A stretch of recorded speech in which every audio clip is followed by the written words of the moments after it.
Vamos a hacer hoy al sentimiento esotérico que está en el corazón de todos ustedes. Hemos hablado durante varios meses acerca de todos los condicionamientos psicológicos humanos,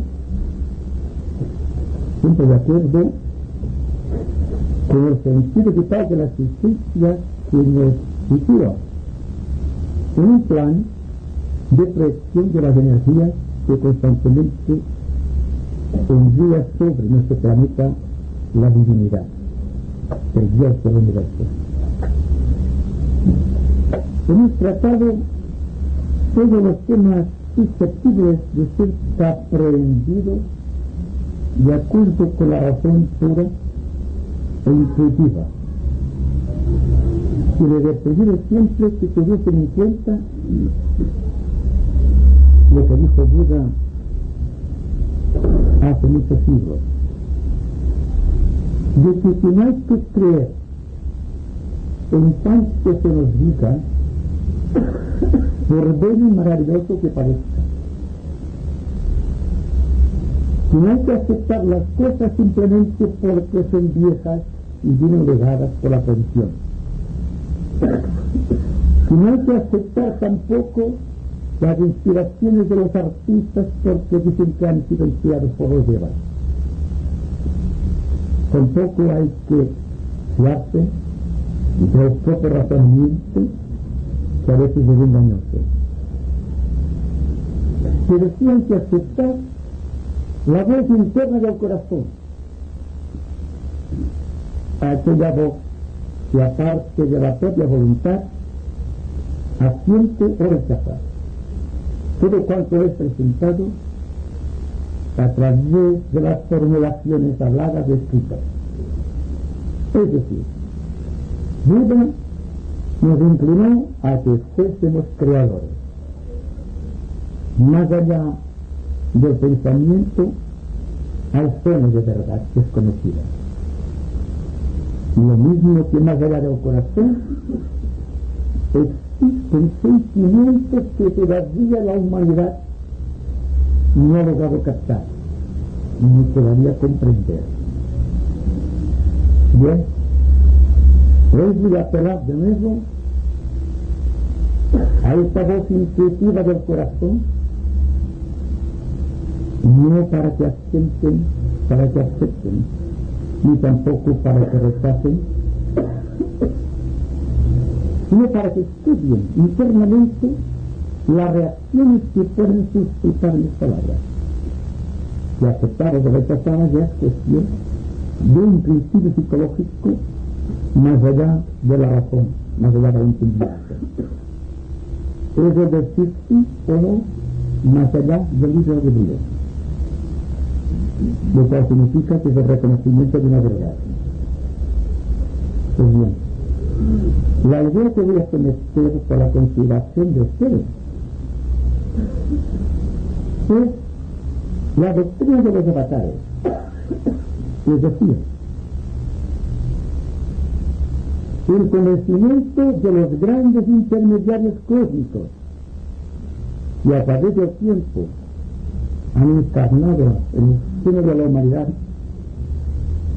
junto a los seres humanos, no para condicionar sus vidas, sino para enseñarles el camino de la luz, del amor o de la verdad.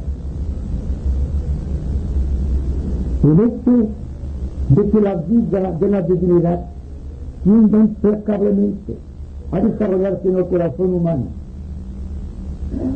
y el hecho mismo, desconocido por cierto por muchos esoteristas entrenados, de que la divinidad no puede ser aparte de la humanidad, porque la humanidad forma parte de la voluntad del Logos, o del Dios del universo. Hay una intercomunicación entre el hombre y Dios a través del misterio recóndito del corazón. Y esta voz constante en el corazón del hombre, el que responde precisamente a las impresiones cósmicas de los grandes avatares, de los grandes intermediarios cósmicos que edad tras edad, tiempo tras tiempo, encarnan en el seno de la humanidad para señalar los caminos, para enderezar los caminos del Señor, para enseñar nuevas situaciones ambientales, para destruir lo caduco que existe en toda sociedad organizada por los seres humanos, para presentar la vida bajo un nuevo prisma de aceptación de valores internos. En fin,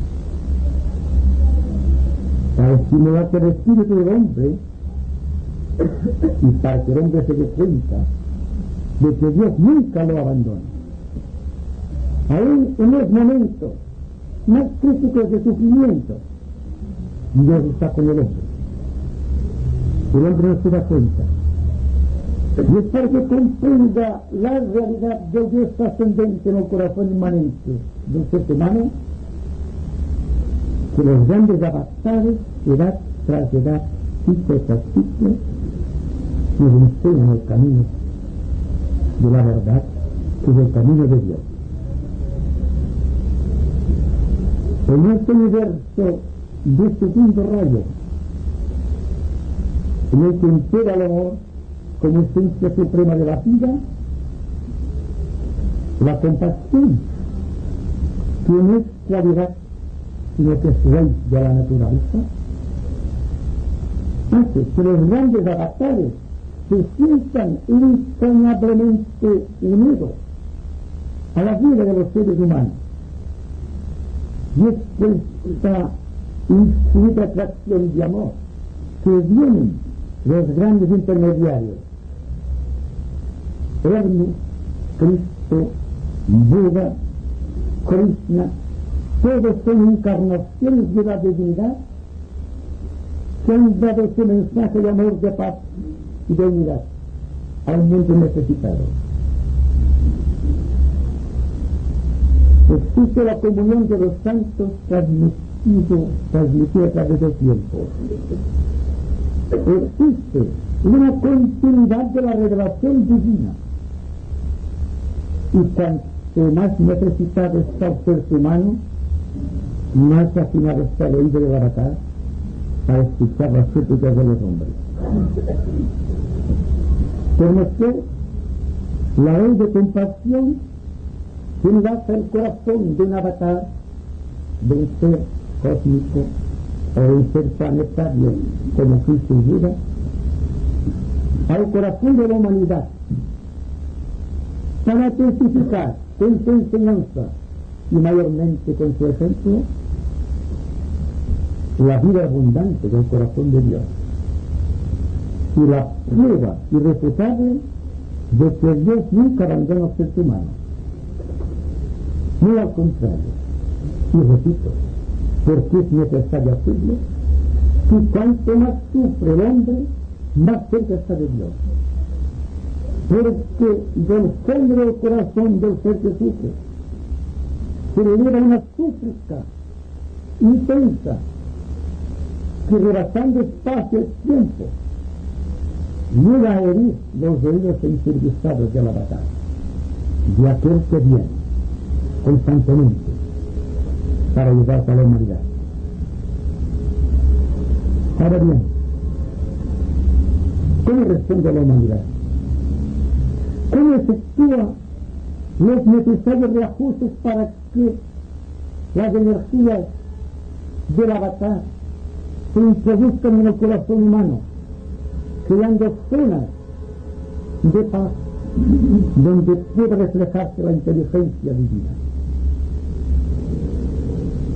Por tal motivo, vienen avatares en todos los tipos de rayos. Vienen avatares en todas las razas de los hombres. Vienen avatares en cada momento cumbre de la humanidad. Cuando la ley pierde su fuerza y su equilibrio,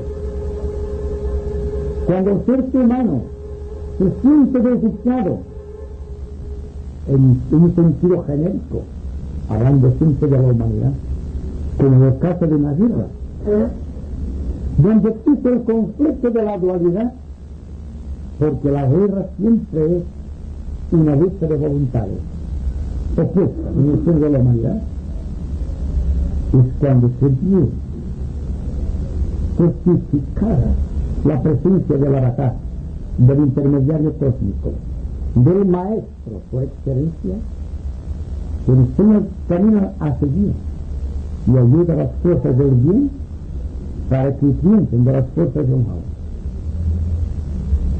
En el año 1943, Alemania estaba a punto de fabricar su primera bomba atómica.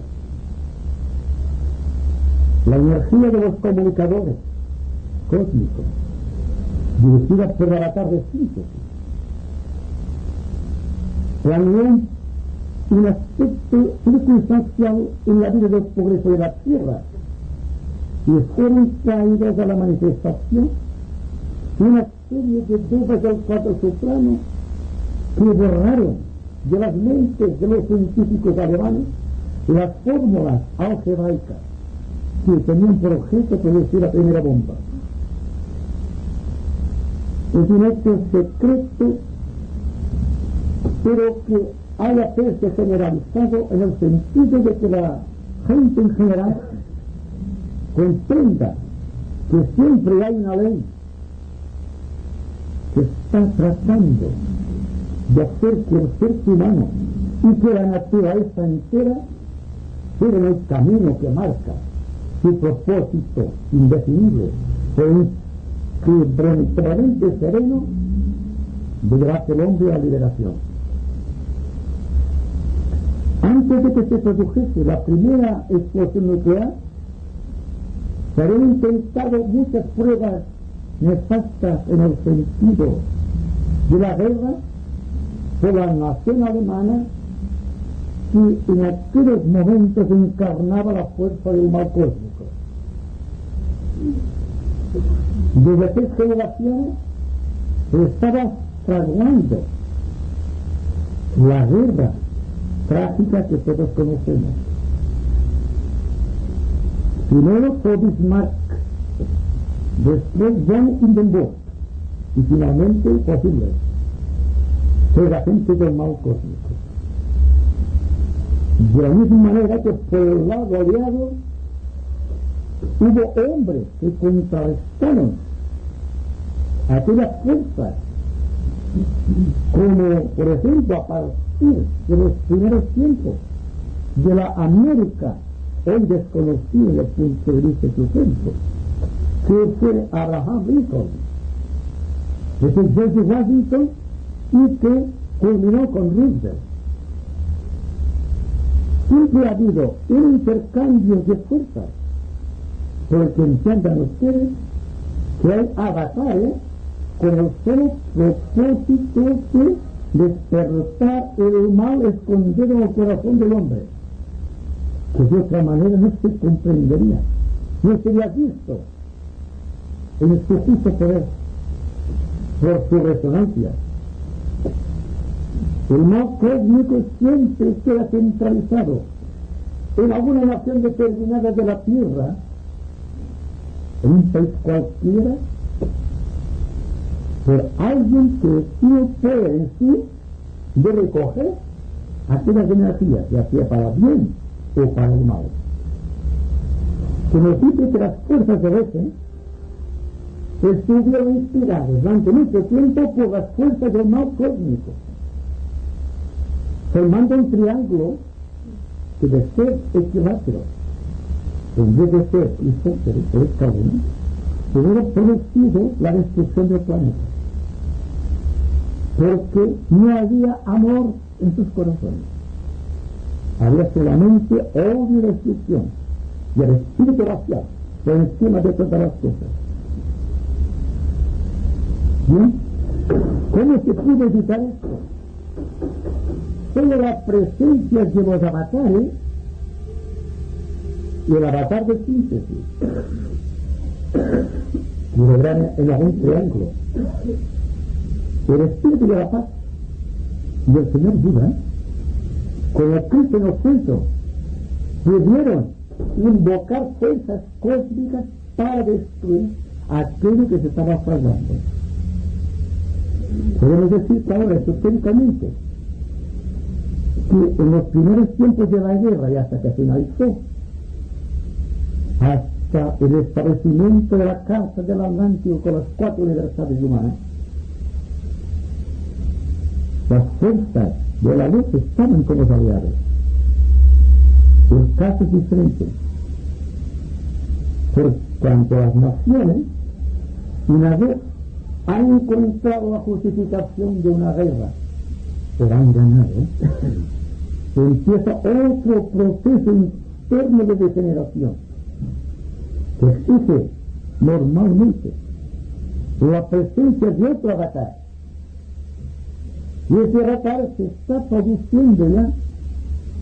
Se nos dice que el maestro Rakowski, en el triángulo, está ocupando el centro de un triángulo de energía constituido por 3 extensas entidades que tienen como misión contrarrestar el mal cósmico que les está fraguando en el corazón de aquellas naciones que antaño fueron ayudadas por la jerarquía, a fin de que los gobernantes comprendan que no es por la vía de la fuerza que se llega a Dios, sino por el espíritu de amor constantemente renovado, para poder ser invocado así la fuerza cósmica de los bienes. Tenemos en el inicio de esta era que recién ahora empezamos a vivir una serie de energías combinadas operando todo el planeta a través de los 3 excelsos seres que hemos mencionado anteriormente. El espíritu del avatar de síntesis, el espíritu de la paz y el Buda. En nosotros ya no está Cristo que lleva el amor, sino que está este supremo discípulo del 7º rayo, que es el conde de San Germán. El conde de San Germán está actualizando hoy día la fuerza del avatar de síntesis del primer rayo.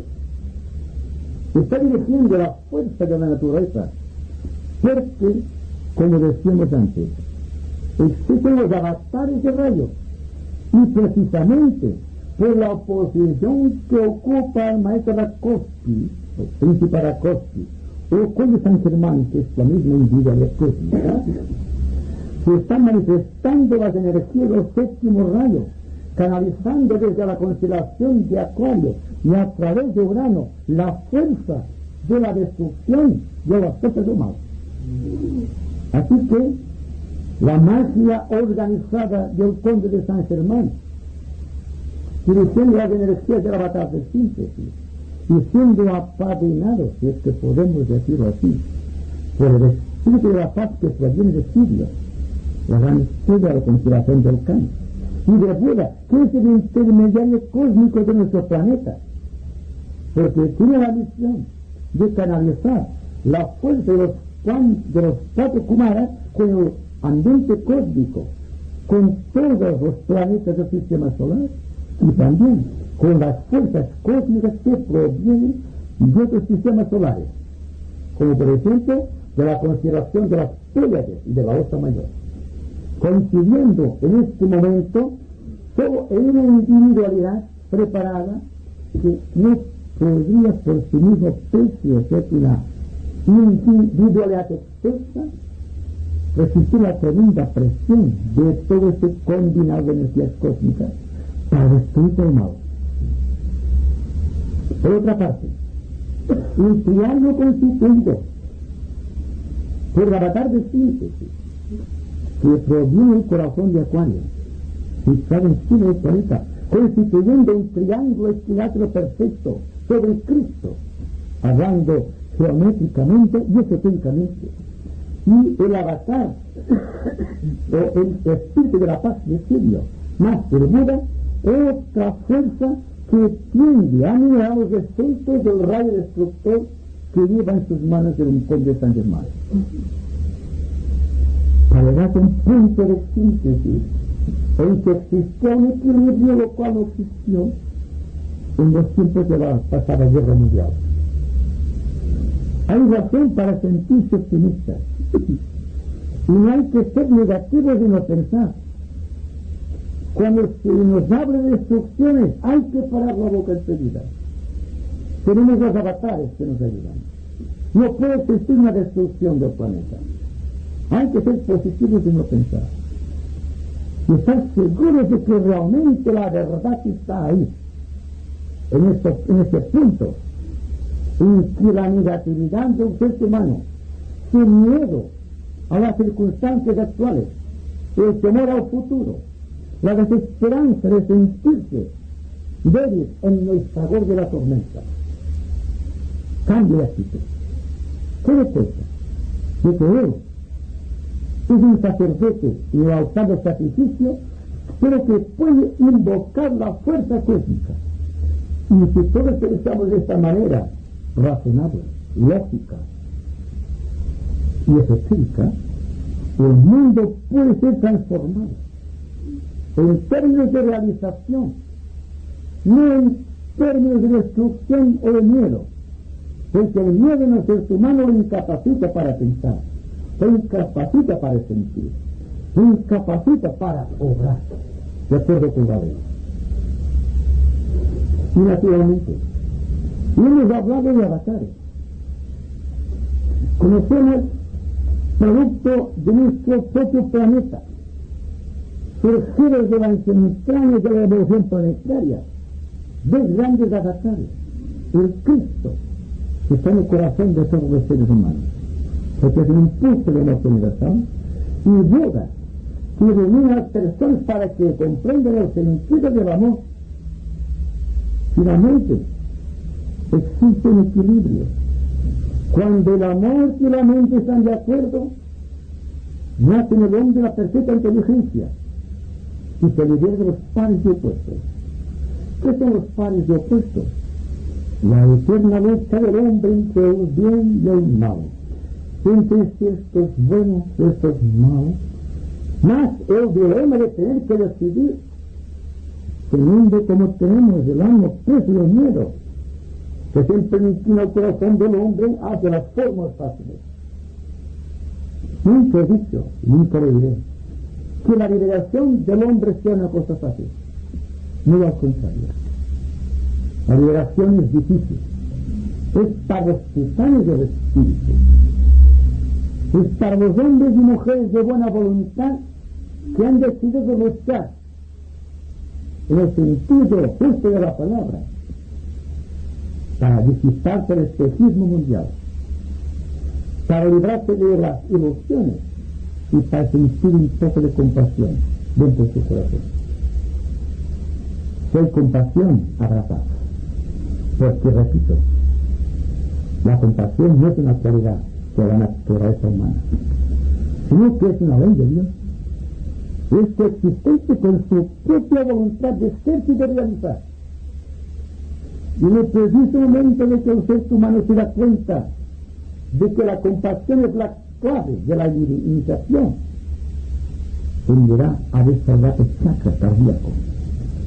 Porque no solamente pensará en un sentido acumulativo, sino que pensará en un sentido reductivo de sus pasiones, a fin de que la luz crezca en su interior y lo capacite para convertirse en su pequeña esfera de expresión, en un pequeño avatar, en un ser que puede adquirir la posibilidad de canalizar en su entorno las fuerzas del avatar, las que sean, del rayo que sean, teniendo en cuenta que el mejor bien que puede hacer su hombre a la sociedad es que luche contra el morador del umbral de su naturaleza, entendiendo por morador del umbral o por guardián del umbral un ser con conciencia propia dentro de nuestro propio ser, que hemos creado a través del tiempo con esos pensamientos, con esas emociones y con esas palabras.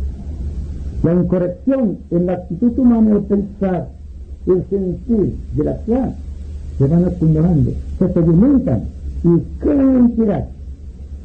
Pero, por otra parte, todas las acciones correctas que el hombre ha realizado a través del tiempo, la realidad interna presentida, la visión de las realidades puras que están por doquier, singularmente la que el corazón del hombre es idéntico al corazón del hombre, y que no existe división en el hombre más que en su pensamiento, porque en el corazón estamos todos unidos. Y ahí está, en ese corazón unido el ángel de la presencia. Así, luchando contra las fuerzas del mal interno que nos provocaron, que nos crearon, porque somos creadores. Más, el desarrollo de la capacidad de síntesis del ángel de la presencia puede transformarte el mundo en un oasis de paz y de virtudes incalculables, en una nueva sociedad más de acuerdo con el misterio espiritual, más de acuerdo con la voluntad de Dios. Y ahí está precisamente la bondad del mensaje de Buda, cuando nos dice que la verdad de todas las cosas está en el equilibrio entre el bien y el mal que se agitan en el corazón del hombre. Porque cuando el mal cósmicamente se utiliza para crear conflictos, si se analiza desde el punto de vista esotérico, se comprende su necesidad. Entonces, cuando el mal es vencido por el bien, en un sentido de afirmación de valores, no aniquila el mal, sino que lo vuelve a su patria de procedencia cósmica. Y el corazón queda flotando solamente entonces en el equilibrio de sus pasiones, en el par de opuestos. El mal y el bien se equilibran en un punto cero. Y en ese punto cero, psicológicamente comprendido, hay que empezar a rehacer la vida humana. Y el nuevo tipo de sociedad que ha marcado la batalla. Y la batalla del tiempo que estamos viviendo. Hoy estamos empeñados en la idea de que la técnica es la mejor de las armas para vencer la inercia de los sentidos, o para ayudar a comprender más al entendimiento. Pero realmente no es así. La técnica, si no hay un espíritu de amor, carece completamente de significado. Solamente servirá para que tengamos más comodidades, para que estemos más amodorrados a la inercia de los sentidos y para que seamos más acumulativos en el tiempo. Desde el momento que hemos empezado a acumular, y siempre en comodidades, el espíritu ha perdido su norte y su vida, y el amor queda subyugado en el fondo del corazón, sin posibilidad alguna de manifestarse. Pues entonces, cuando es necesaria la participación activa de todos los hombres y mujeres de buena voluntad que comprenden esos principios, y sin hablar, solamente con la presencia que da en nuestra sereno, hay suficiente para que cada uno de nosotros se convierta en un aliado consciente colaborador de la batalla de síntesis. Tenemos también, dentro de la línea de la compasión universal, el sacrificio inmenso que significa para Sanat Kumara permanecer sin la obra esférica de nuestro mundo, llevando el plan planetario a su fin, a través de la jerarquía. No se cuenta que hace casi 20 millones de años no vamos a discutir los años, pero en el tiempo hubo un concilio solar al que asistieron los globos planetarios de todos los planetas en el universo, los 7 planetas sagrados y los 5 que luego están en proceso de formulación esférica en el espacio, pero que en logos planetarios ya actuaban reunidos todos en un concilio solar para discutir la suerte de la pequeña Tierra. La humanidad, entonces, llamada por los mismos maestros la gran huérfana, no tenía conciencia. El cuerpo humano era denso, fuerte, gigantesco, pero carecía de sensibilidad, carecía de inteligencia. Y entonces la principio se acumularon en el consejo, pero el de Venus, de la cadena maravillosa de Luciana, que se reventó ante los solar y aceptó noblemente la tarea de estar con la humanidad hasta el principio de los tiempos. Un avatar que continúa con nosotros. Vean por favor este dibujo, para que se den cuenta del proceso. Aquí la estrella de 10 puntas simboliza la vida espiritual del logos planetario. El logos planetario, igual que el alma de un hombre, solo puede manifestarse externamente si hay un cuerpo, una mente y una emoción que participen de este naturaleza de propósito. El centro está ocupado precisamente por Sanat Kumara, el exceso es gran adepto de la cadena venusiana, que con el sacrificio de su vida integró el planeta y constituyó aquello que hoy conocemos bajo el nombre de la jerarquía planetaria. Es decir, los responsables del planeta en todas sus manifestaciones, en todos sus reinos y en todas sus especies. La entrada de Sanat Kumara, acompañado de 105 grandes adeptos, constituyó un núcleo de poder repartido entre todos los reinos. El concepto de estas cosas tremendas en el planeta originaron, primero, el reino mineral alcanzó un punto extremo de sensibilidad y se hizo radioactivo. Desde aquel momento existe radioactividad en el planeta. En el mundo vegetal, en el reino vegetal, la acción de Sanat Kumara y de sus maestros acompañantes originó la sensibilidad en la planta. Las plantas de aquellos tiempos eran gigantescas, pero no tenían sensibilidad, ni tenían belleza. Pero el color verde y las flores provienen de aquel tiempo en que la sensibilidad estructuró una nueva fase en el reino vegetal. El reino animal fue exaltado a extremos límites y todos aquellos seres semi-animalizados, los hombres animales, como son denominados en literatura filosófica y esotérica, adquirieron el poder de reflejar en su vida la razón de la cual estaba dotado el Señor del mundo, pero con la visión de otro poder, que es el poder de los ángeles solares, que asimismo se sacrificaron para llevarse al mundo el poder espiritual del nuevo solar. Y entonces, por primera vez en la historia de la humanidad, surge el cuarto reino.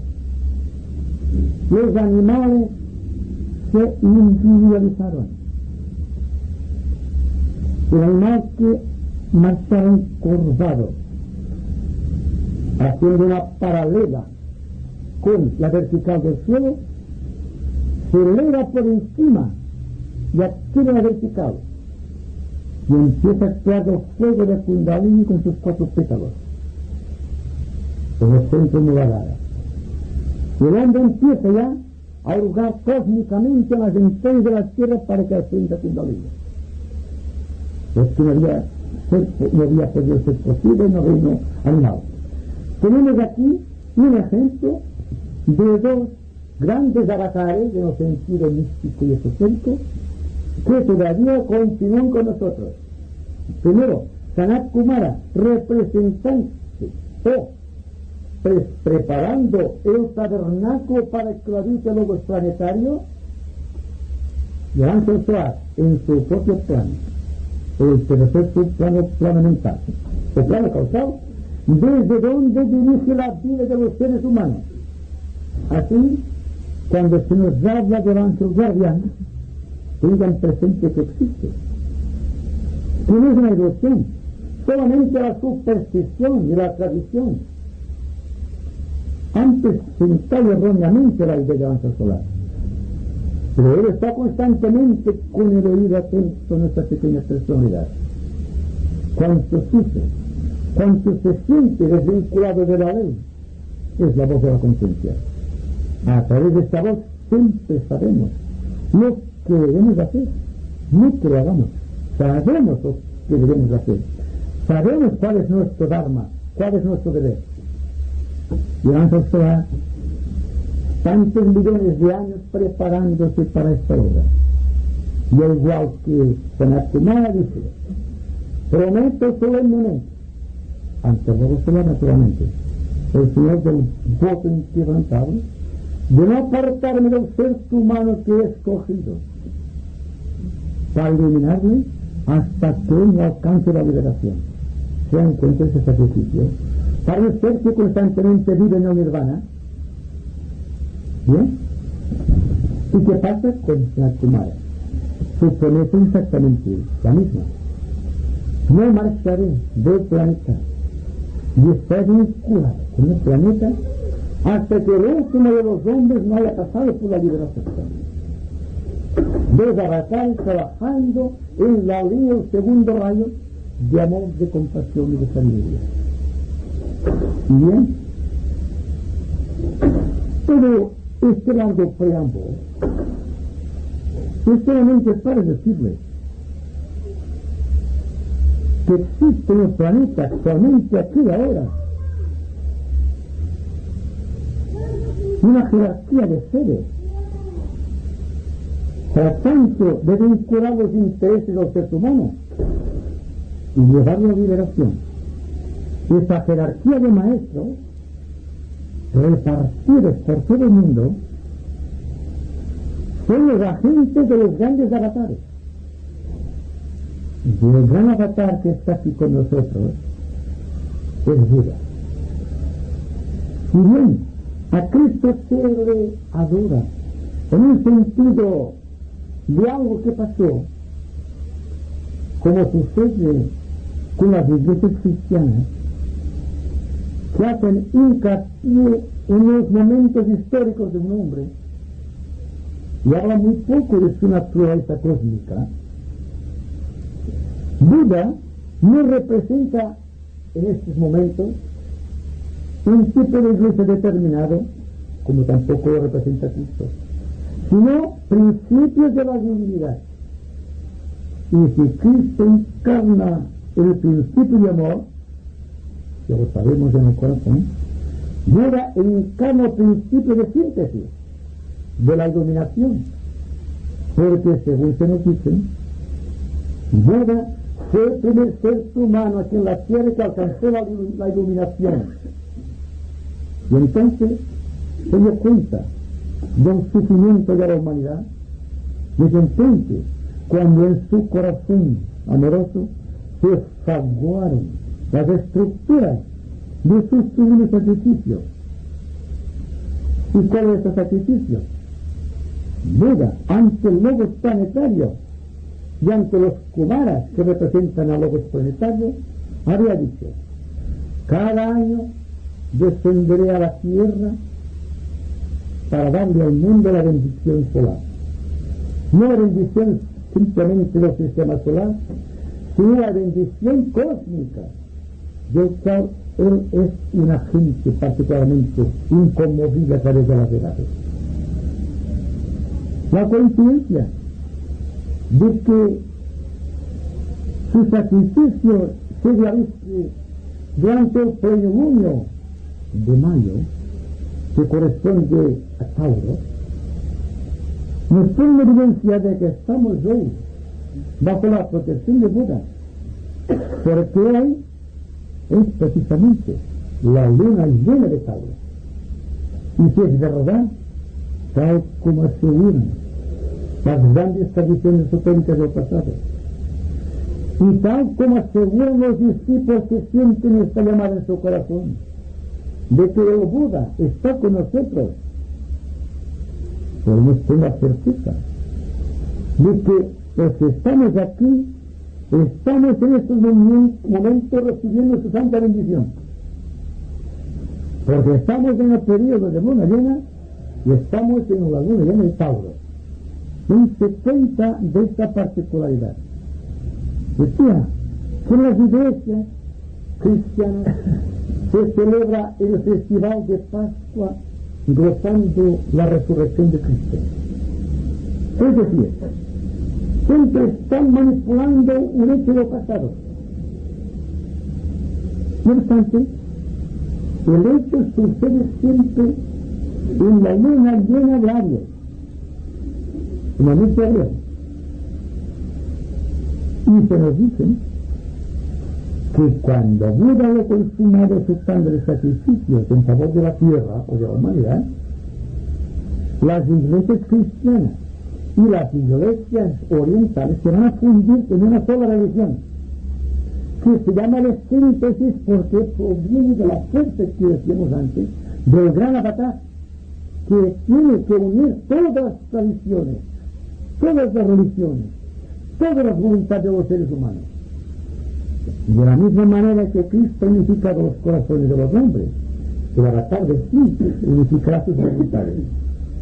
Y como esto es un hecho real, y como que todas las personas que han estudiado el esoterismo saben que realmente hoy día en el mundo se celebra el festival de verdad, que conmemora precisamente la venida anual de Cristo a la tierra para llevar la bendición de los señores que están más allá de nuestros conceptos intelectuales, que están más allá de nuestro planeta y aún quizá de nuestro universo, y que viene con la intención exclusiva de iluminar los corazones de los hombres para que se amen más, y para que la mecánica del intelecto sea depurado al máximo, para que el hombre comprenda intuitivamente las verdades, sin pasarlo por el camino del conocimiento concreto. Para esto viene Buda, para fortificar la voluntad del hombre, para llenar su corazón y para sensibilizar su mente. Está aquí, es un hecho que sucede aquí y ahora. Se dice históricamente, y tal como vos decía, solamente aceptan aquello que sienten en su corazón, que cada año hay una ceremonia mágica en un lugar determinado de la tierra, en el cual Buda da su bendición. La estructura del proceso, la liturgia utilizada, el poder que entraña el sentido de la vida de los grandes avatares en comunicación con la jerarquía, produce una invasión de fuerza, pero más que nada un acercamiento humano. Y este acercamiento humano lo tenemos en el Festival de Verdad. Examinen, por favor, este cuadro. Traten de imaginar un lugar secreto en los montes Himalayas, donde Buda se manifiesta cada año en forma física. Desciende del quinto plano cósmico, toma una carne de los planos intermedios, como decimos esotéricamente, o los 4 subplanos del plano mental, llega a hacerse invisible para los seres humanos que están allí y produce una revelación de luz que nos da la seguridad del reino de Dios. Buda, quizás de Buda las cosas cósmicas. En este lugar, de los montes Himalayas, los que han tenido gozo de existir hasta el momento, es interesante comprobar. Hay un valle bajo los montes Himalayas, y lo más secreto del Tíbet, un valle que tiene esa forma, como de una botella alargada, y que al sacarse al llegar arriba, hay una piedra grande que parece un altar. Y de allí, según dice la tradición, donde cada año se manifiesta el Señor Buda. El que tienen aquí es una copa de cristal de roca, llena de agua cristalina, de estilos de arroyo, de los montes de Himalaya. Este puente es Cristo, el que recibe la bendición de Buda y la extiende después a la tierra. Este es el señor Manu, el señor del departamento de la raza y de la política mundial. De este lado está el señor Mahashohan, el señor de la civilización. Cristo, Mahashohan y el Manu constituyen un triángulo mágico que constituye la esencia de los 3 primeros rayos de la divinidad. El fuego del primer rayo, el amor del segundo rayo y la inteligencia del tercer rayo. Bien, lo que sigue después, por línea de analogía, es que en el momento cumbre de la luna llena, Cristo manifestado casi efectivamente da la bendición. Entonces, las energías que transmiten hacen una vuelta a través del triángulo y automáticamente se manifiestan de esta manera. Creando una red que está recibiendo los llamados choanes de rayo. Los choanes de rayo tienen la virtud de manifestar en sus vidas una corriente definida de rayos.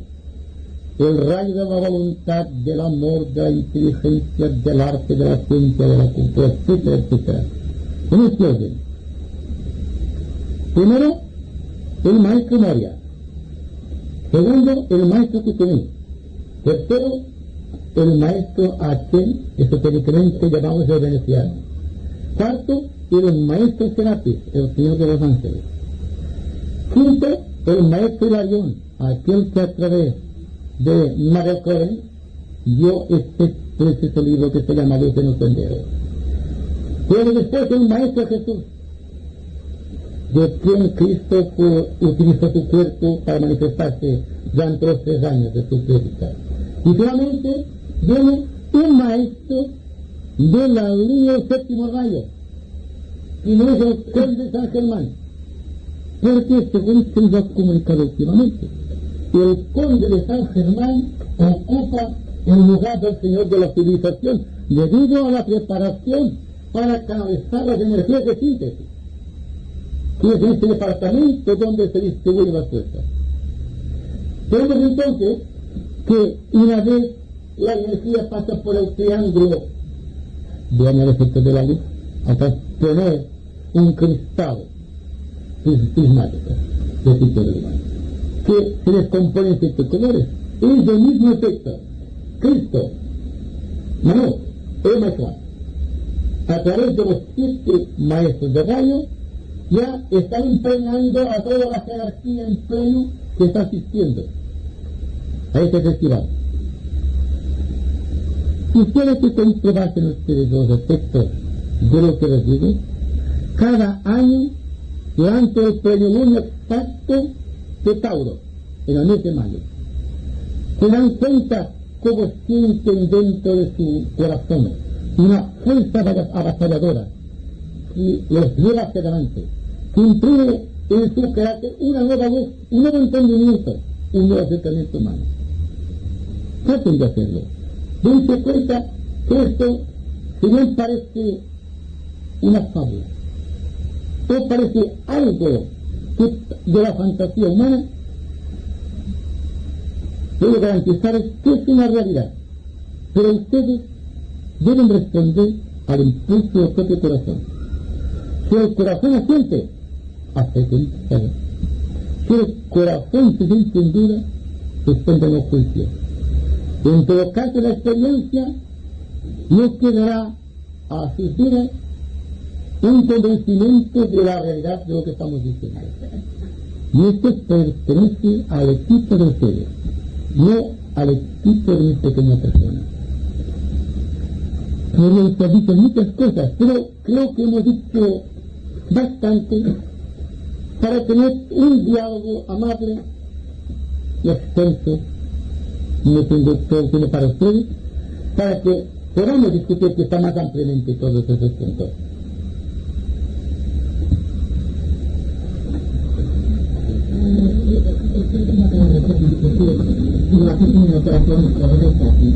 Pero que hagan juicio, lo intentamos cortar, porque claro, entonces, si se hace juicio, se crea carne, y entonces así se pretende, no va adelante más.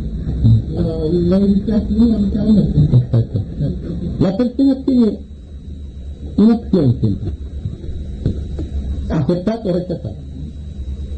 Bien, pero lo que pasa, el mal, digamos, no está en rechazar ni en aceptar, sino que queda un espacio vacío. Pero le ocupa la impremeditación. La persona se lanza a la aventura sin darse cuenta, pero que le falta luz, simplemente. Entonces, si existe duda, esta inteligencia solamente es capaz de convertirse en una persona inteligente. La duda suspende el juicio momentáneamente. No dice sí y no. Hace precisamente lo que nos aconseja el señor Buda. Si explota en el centro, y la duda inteligente, y después acepta o rechaza. No acepte por el gusto de aceptar, o por hacer contento un sector de la humanidad con el cual se siente desvinculado. No. Hay que ser sinceros en esto. Pero hay que aceptar aquello que el corazón en toda su plenitud afirma. Y si el corazón rechaza, sabemos el camino que hay que tomar.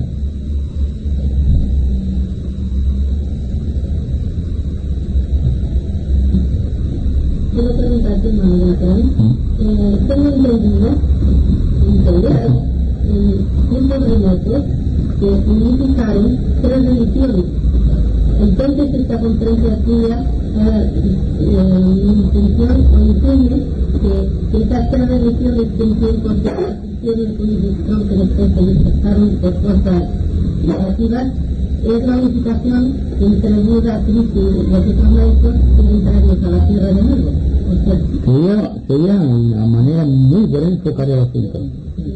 Las comunidades cristianas, por ejemplo la judía, la cristiana y la musulmana, viven en armonía. Constituyen un pequeño triángulo equilátero. No había lucha. Cuando empezó la lucha sobre quien tenía razón, y siempre por intereses de cada, que no son religiosos nunca, hubo la lucha. Y entonces se produjo un sigma, digamos, externo, por cuanto no estaba dentro de cada una de las religiones, sino que era un sigma dentro de la relación que sostenían las 3 comunidades. Entonces, si pudiésemos hablar de la iglesia cristiana, la musulmana, la judía y la hindú, la budista, unificarse en el punto de vista correcto de la jerarquía, que busca el corazón del hombre y no busca como piensa el hombre. Somos iguales en tanto el sentimiento se enciende en el corazón. somos desiguales en cuanto la mente empieza a funcionar y a argumentar sobre el corazón y a preguntarse si hago bien o hago mal. El corazón siempre se dice, la corazonada siempre es la verdad. Pero el corazón lo tenemos ahogado. Estamos llenos de prejuicios. Tenemos miedo a lo que dirán los demás. La tradición nos avasalla todavía. Y entonces, en esas circunstancias, no puede existir amor en el corazón. Existe solamente separatividad. La separatividad engendra fricción y dolor. Y naturalmente, los grandes avatares, a los cuales hacemos referencia, están constantemente preguntándose cuándo y cómo terminará la lucha entre los seres humanos. Tengamos en cuenta que la persona humana, que somos todos nosotros, tenemos la capacidad interna de variar los acontecimientos kármicos si lo pretendemos. Está simbolizado en aquel pasaje de la Biblia en que Josué dice al sol que se pare. Naturalmente simbólico, ¿verdad? Pero obedece a razones psicológicas de alta trascendencia e indica al propio tiempo la unión que existe entre el ser inmanente, que es el inmanente del hombre, el alma humana, y el Dios trascendente de la naturaleza. Desde el momento en que la barrera o la frontera que separa lo inmanente de lo trascendente se funden, se equilibran, ¿para qué entonces el martirio de la separatividad? No existe separatividad. Existe ley, orden y equilibrio más allá de la voluntad. Porque la voluntad, como decíamos, asume, es un arma de dos filos. Por cuanto la voluntad se orienta hacia el bien o hacia el mal, solamente hay algo que orienta hacia el bien y es el amor del corazón. Entonces, el problema humano, yo creo que será el problema de los propios grandes avatares, será cómo destruye el corazón del hombre, el gen de la separatividad. Y este problema es el problema que deberemos afrontar honradamente cada uno de nosotros. Porque todos estamos inmersos en la lucha. Todos estamos con la idea de que somos los mejores. Y luchamos para que esta verdad sea válida ante los ojos de los demás. Esto es realmente así, ¿verdad que no? Sin embargo, todos sustentamos esta idea. Estamos convencidos. Somos los mejores. Porque no hay equilibrio interno. No hay discernimiento. Porque el verdadero discernimiento brota del corazón. No es una simple imaginación. Es una realidad. Y cuando el hombre, ser humano me refiero, siente compasión hacia alguien, es un síntoma de que su corazón no está muerto todavía y que todavía puede trabajar allí en la obtención de los valores del espíritu, trabajando activamente para que aquellos valores se transformen en vida plena, en vida más pura y radiante.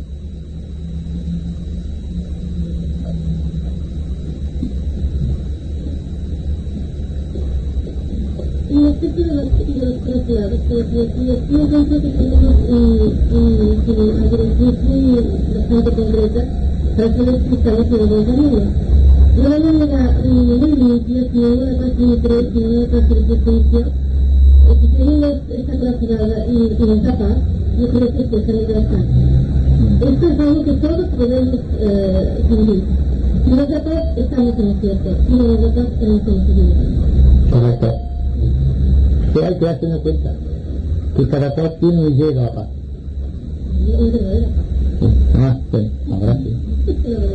Porque la paz verdadera está más allá de toda comprensión. Entonces la gente suele confundir un estado de ánimo tranquilo, placentero incluso, con la paz.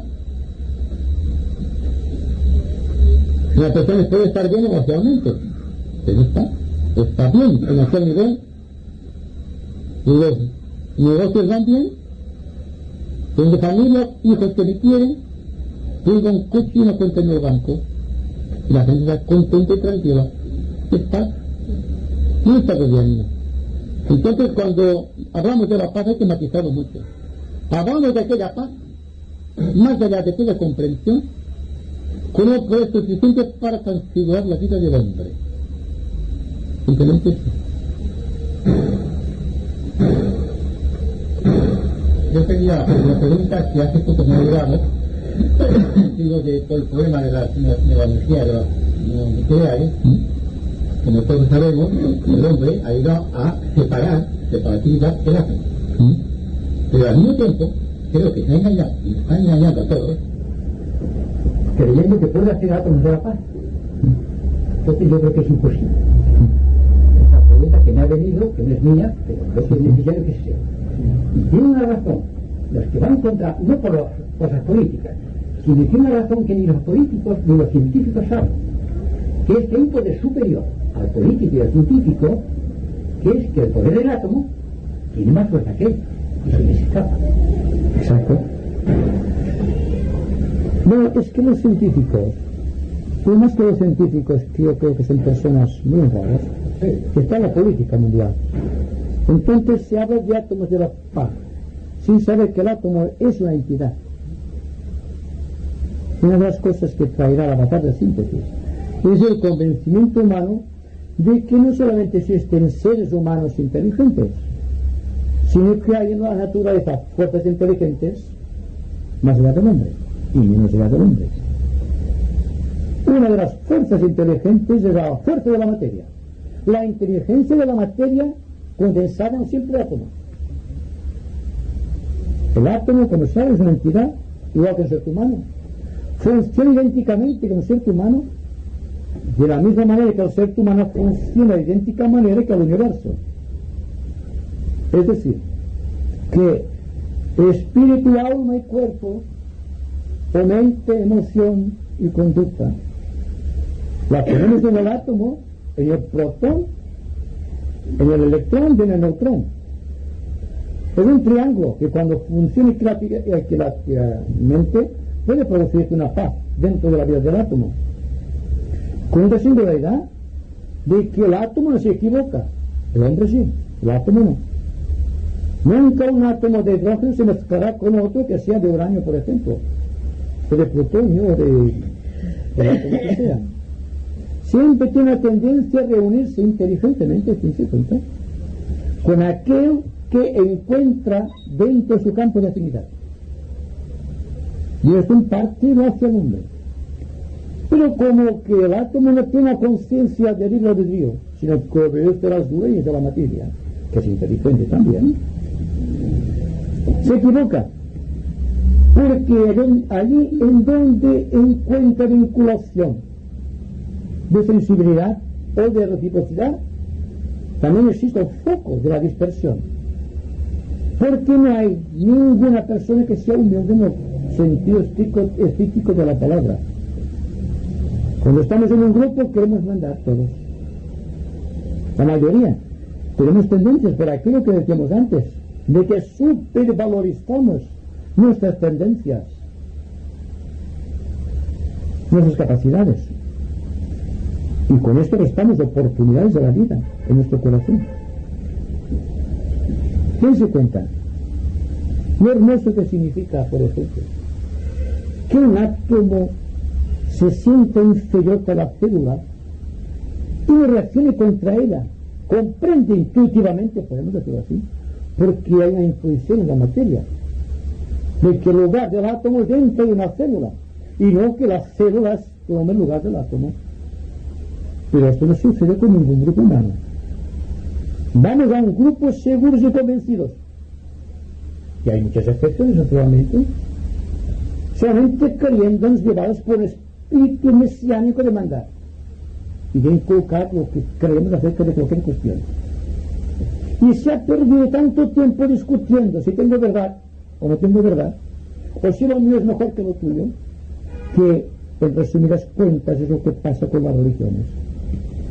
Sea el Dios de maometano más bueno que el Dios de los cristianos, o viceversa. O sea mejor Cristo que Buda o que Mahoma. Si sea estúpida esta posición, dense cuenta, por favor, que aún en el siglo XX, llevando de avatares, estén luchando, haciendo proselitismo en las iglesias, para llevarse más gente, como si la cantidad fuese lo principal en la existencia. Entonces hay que trabajar mucho, dense cuenta también. ¿Y cómo vamos a trabajar? Siendo humildes, sencillamente. Y lo que más cuesta al ser humano es ser humilde, que reconozca sus pecados y que los evite. No digo que se arrepienta, porque nunca he creído en el arrepentimiento, porque una persona se arrepiente pero el hecho continúa, ya está hecho. Sí podría existir una forma de compromiso en la cual la persona se arrepintiese antes de hacer un acto estupendo, pero siempre se arrepiente cuando ya ha pasado, cuando ha visto los defectos, y es por falta de discernimiento y por falta de amor en el corazón. Siempre encontraremos esas cosas en el mundo.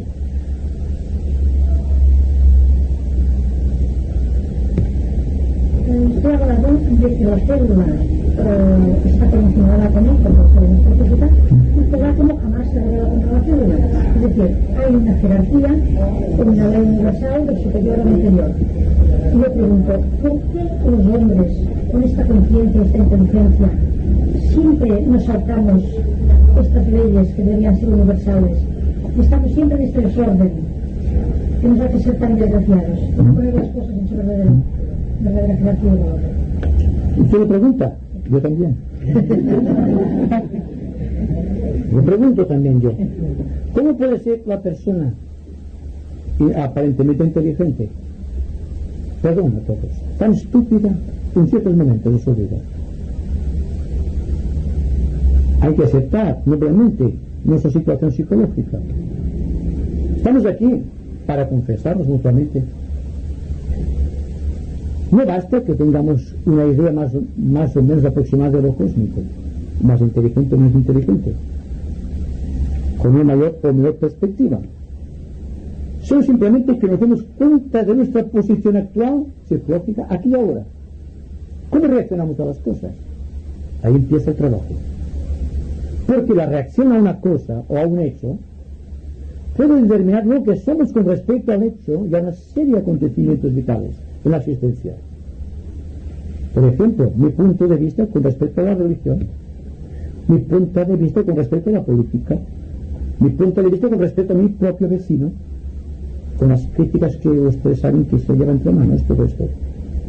Bien, si la persona se da cuenta que es autocrítica, muy bien, pero cuando la persona se da cuenta de que critica, cuidado, hay que estudiarse a fondo a ver qué es lo que sucede. Porque se dice esotéricamente que la persona que critica es porque tiene que ser criticada. Como decía Cristo, la persona que tiene un mal lo transforma, lo objetiva, lo materializa en otra persona. Pero no sucede con las cualidades. Las cuales pues, las primeras cualidades son las del individuo, las mías. Pero los defectos para los demás. Ahí está quizá un poco la causa de esto que preguntábamos antes. Y todo viene por la misma causa de que no hay humildad en el corazón. Hay que ser sincero simplemente. Si hay sinceridad habrá amor, habrá paz. Y seguramente que podemos reflejar algo de la vida de los grandes avatares en la existencia. Y esto será muy bueno. Cuanto más pronto mejor en este mundo de caos que estamos viviendo. Démonos cuenta ya definitivamente de que no basta que el avatar de síntesis, el espíritu de la paz del señor Buda, con el conde de San Germán al centro, con la estrella de 5 puntas, o con el Cristo, representante de la muerte universal, tengan bastante con llevarte energía a la humanidad, porque en el universo hay el principio de energía y son avaros de la energía los grandes avatares. porque cuesta mucho extraer energía del campo cósmico, aunque parezca fácil. Entonces, la pregunta que nos hacíamos antes y que puede reflejar el progreso humano en cualquier momento de la historia: ¿qué va a hacer la humanidad con estas energías? Si hay un desnivel social,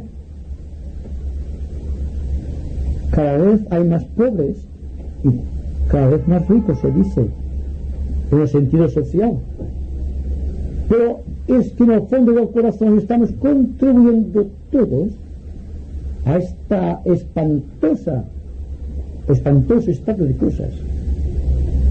Estamos oprimiendo y comprimiéndonos al propio tiempo.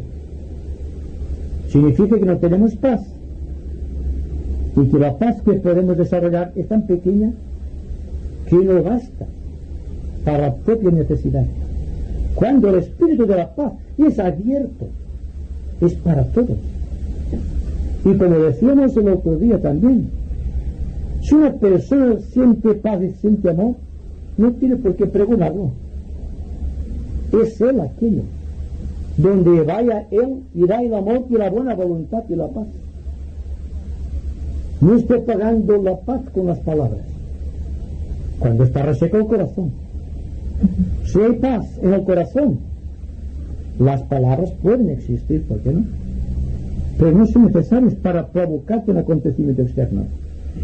Para provocar, por ejemplo, una explosión en cadena, permíteme esta expresión científica, que es lo que hacen los grandes maestros de la humanidad.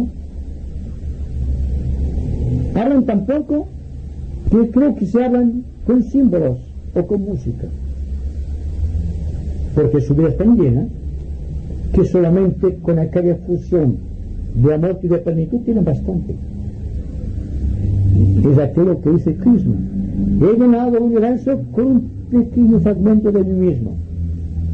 Con aquel fragmento que somos todos nosotros, hay bastante para mantener la fuerza del universo en nosotros. Y sin embargo yo persisto, más allá del tiempo y espacio, yo contemplo mi obra. ¿Y qué pasará cuando el ser humano contemple su obra a distancia, no se siente identificado con su obra, que esté más allá del fruto de sus acciones? Entonces será humilde.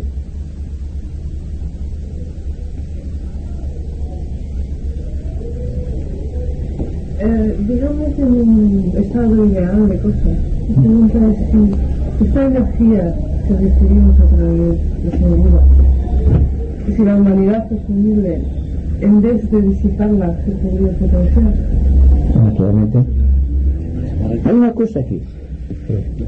Cuando las energías de Buda cósmicas descienden a la Tierra, cada cual recibe según su propia medida. Y recibe. Según se nos dice, llega hasta el átomo. Por lo tanto, se trata de que hay personas más responsivas que otras.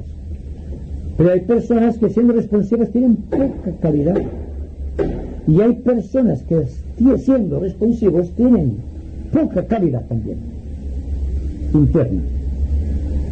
Y entonces existe el problema de ver si la energía que pasa a través de mí se queda en mis centros o se reparte a través de los centros.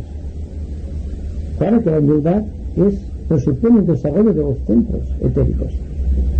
Se llega a la humildad en ciertos momentos de desarrollo psíquico o psicológico. Pero no nos interesa esto humildes por la sencilla razón de que la humildad en nuestro mundo es un punto negativo y no positivo. Solamente es positivo visto desde el punto de vista de los maestros.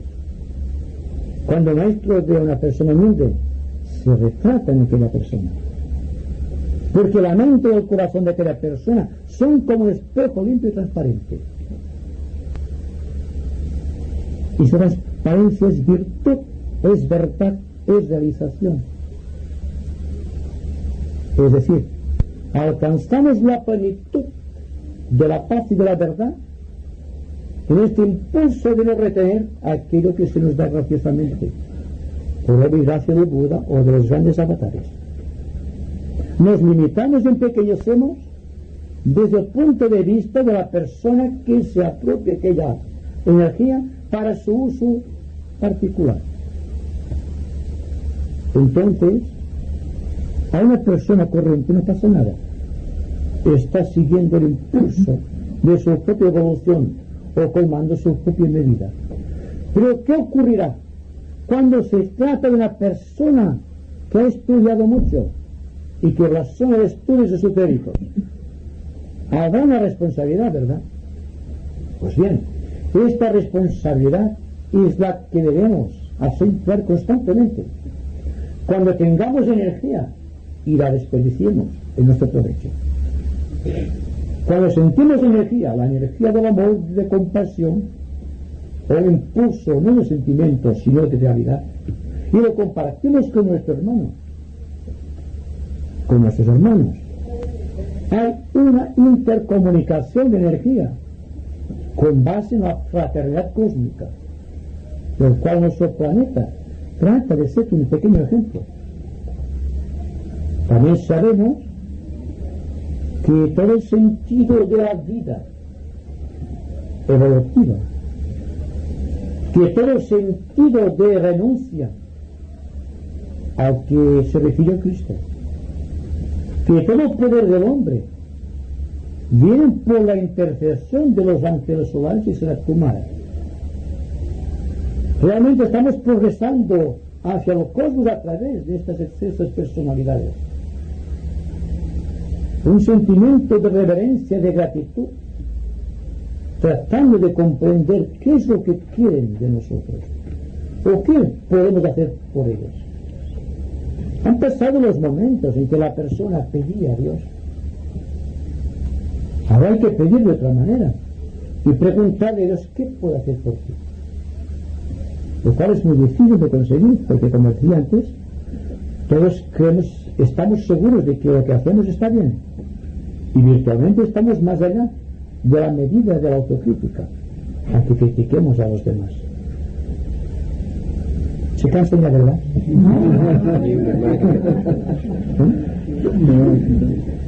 Bien, casi ya has contestado lo que quería preguntar.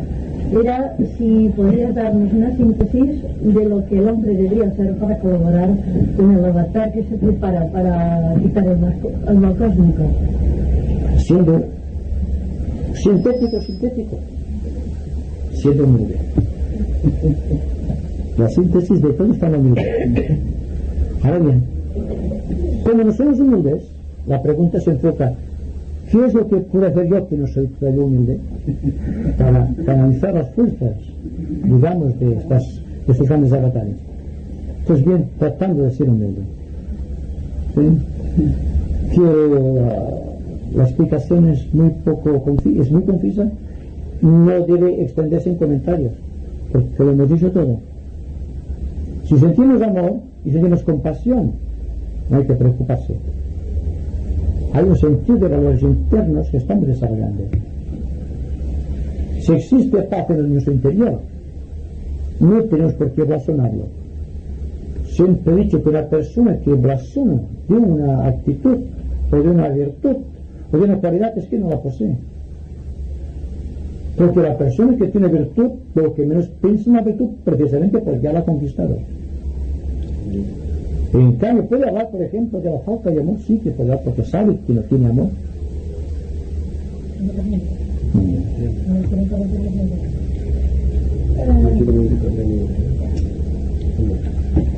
Ya la última, que realmente existe la cultura. Antes, cuando empezaba las religiones, las religiones básicas, vivían en la armonía cada uno en su confesión, sin agredirse mutuamente, la pasada especie. Ahora bien, según San Agustín dice que cuando se intentó poner la primera jerarquía sobre las religiones, la religión, se vendía el física, si aquello se hacía, efectivamente, usted que se dice, el poder único en un hombre, en donde lo quería dominar el mundo, vino la separación de la firma. Cada eso ha traído todo ese vacío, esa especie de paréntesis, entramos en ese desorden de comprensión y ese desorden de trabajo de conjunto. Ahora consuela a venir de que todos sus hermanos de gran preparación que están esperando constantemente, que están en guardia permanente, de que la humanidad se vuelva a reír de donde ha salido, que vuelva a sintonizar ese conjunto de armonía, ese conjunto de armonía que no estamos abandonando, un trabajo, una cantidad de hermanos de buena voluntad que se entregan de lleno a la unión de toda la humanidad. Y eso es mi mujer esperable. Muy bien. Esto que lo dijo San Agustín. No era tonto. Una carta que conducía esa jerarquía superior, el concepto de la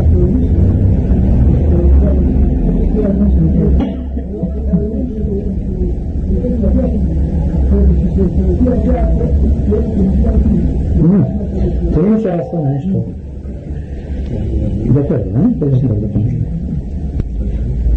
Usted hablaba que para poder colaborar con los grandes logros, con los grandes solares, etc., lo fundamental es ser humilde. Ahora viene la pregunta, ¿qué es la auténtica humildad? Yo le quería preguntar si está de acuerdo con la definición que me parece que dio Santa Teresa, que la humildad es la verdad. Para llegar a la auténtica verdad es muy difícil, porque tenemos una facilidad, creo yo, de engañarnos a nosotros mismos. Lo que usted tanto ha repetido de ver la paja en el rostro ajeno no de los propios. Entonces el camino para ser verdaderamente sinceros con uno mismo quizá no sea más que la auténtica oración, la meditación. ¿Nos puede ampliar eso si estamos en relación, por favor? ¿Qué entendemos por oración? ¿Pedir algo a la divinidad? No, comunicar. Bien. ¿Y por qué nos comunicamos con los seres humanos? Hay personas que se pasan el tiempo orando y cuando sale a la calle todo el flujo de la oración se ha perdido, porque entonces no hay comunicación, porque si es verdad que Dios está en todos los seres y en todas las cosas, la oración es constante. No puede existir un lapsus, voy a orar, voy a meditar, voy a hacer una plegaria al Altísimo y luego se olvide de todo el devenir de la vida cotidiana, donde hay tantos puntos de fricción entre los hombres. Entonces, para mí, le contesto según mi modo de sentir, la verdadera acción es buscar la sintonía con el corazón del otro, del ser humano, del prójimo, como se quiere decir. En el momento en que hay este punto de unción, de unión en mi corazón con aquella otra persona, o con un grupo de personas, o con toda la humanidad, estoy auténticamente orando. Estoy en comunicación directa con el Señor. Esto queda entendido, que las personas confunden el instrumento con la realidad. Prefieren la realidad y después un instrumento cuando ya no es necesario. La persona que está en contacto con los demás deja de orar, deja de meditar, está en contacto simplemente. ¿Se da cuenta? Hay personas que están meditando mucho tiempo al santo de sus devociones, o meditando en las fuerzas cósmicas. Pero aquel rato que están meditando sobre esto, solamente enciende una pequeña llamita en el corazón, que no es en la meditación, sino es una conducta que debe activarse y propagarse. No digo que sea malo orar y meditar, cuidado. Pero estoy diciendo que no se confunda el efecto con la causa. La causa es unidad y el efecto es meditar. Si se confunde el efecto con la causa, el mundo está como lo vemos y sabe Dios que hay mucha gente que medita y que está orando constantemente. Las iglesias están llenas de fieles. Los grupos religiosos, no importa qué tipo de creencias, están también llenos. Y sin embargo no hay paz en el mundo. ¿No será que no han sabido meditar de cara a los demás, de cara al corazón del prójimo, de cara al ser humano? Son las propias iglesias las que deben contestarse. Y se dan cuenta porque existen peligros de cisma constantes en las iglesias, porque no hay amor que las sustente en el fondo. Grandes estructuras monopolios y mucha gente dentro. No pueden traer la paz en un mundo necesitado. La paz solo puede venir de la comprensión de mi prójimo, de mi otro yo, de mi alter ego, que son todos ustedes, que es toda la humanidad.